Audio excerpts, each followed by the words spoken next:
Super star ആയിട്ടില്ലെങ്കിലും Mammootty കഴിഞ്ഞാൽ അടുത്ത താരം എന്ന നിലയിൽ തന്നെ ഏറ്റവും തിരക്കോടെ നിൽക്കുന്ന മനുഷ്യനാണ്. ശശികുമാർ സാറിൻ്റെ 10-ാം ഉദയം പോലെയുള്ള വലിയ ഹിറ്റ് സിനിമകൾ അഭിനയിച്ച് കഴിഞ്ഞു. ലാൽ എൻ്റെ അടുത്ത് പറഞ്ഞു, എനിക്ക് കഥയൊന്നും കേൾക്കണ്ട, അത് നിങ്ങൾക്കൊക്കെ അറിയാമല്ലോ, പിന്നെ എന്താണ് കഥ കേൾക്കുന്നത്? അതല്ല, ഞാൻ റെഡി. അത് ഞങ്ങൾക്ക് വലിയൊരു കോൺഫിഡൻസ് ആയിരുന്നു. അങ്ങനെ സത്യം പറഞ്ഞാൽ മോഹൻലാലിനെ വെച്ച് സിനിമ എടുക്കുന്നു എന്ന് പറഞ്ഞു സ്ക്രിപ്റ്റ് പ്രൊസീഡ് ചെയ്യാൻ തുടങ്ങിയപ്പം ഇടയ്ക്കിടയ്ക്ക് മമ്മൂട്ടി ഇങ്ങനെ എൻ്റെ റൂമിൽ വരികയൊക്കെ ചെയ്യുമ്പോൾ ഞാൻ എഴുതി വെച്ചിരിക്കുന്ന സീനുകളെടുത്ത് മമ്മൂട്ടി വായിക്കും. മമ്മൂട്ടി വായിക്കുക മാത്രമല്ല, ഈ വിൻസെൻ്റ് ഗോമസ് എന്ന് പറയുന്ന അതിലെ നായക കഥാപാത്രത്തിൻ്റെ ഡയലോഗ് മമ്മൂട്ടിയുടേതായ ഒരു മോഡുലേഷനിൽ മമ്മൂട്ടി പറയുകയും എന്നെ അസ്വസ്ഥപ്പെടുത്തുന്നത്, എന്നെ ഇറിറ്റേറ്റ് ചെയ്യുന്നതാണ് പുള്ളി. അതോടുകൂടി ഞാൻ സത്യം പറഞ്ഞാൽ അസ്വസ്ഥനായി.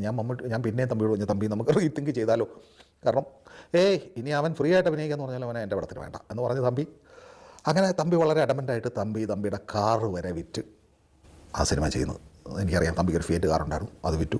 അങ്ങനെ എനിക്ക് തോന്നുന്നു തമ്പിയുടെ നാട്ടിലുള്ള തമ്പിക്ക് അൻസെസ്ട്രി ആയിട്ട് കിട്ടിയ റബ്ബർ തോട്ടോ അങ്ങനെയൊക്കെയുള്ള കാര്യങ്ങളൊക്കെ പണയപ്പെടുത്തുകയും അങ്ങനെയൊക്കെ ചെയ്ത് വളരെ കഷ്ടപ്പെട്ട് ബുദ്ധിമുട്ടിയാണ് രാജാവിൻ്റെ മനം എടുക്കുന്നത്.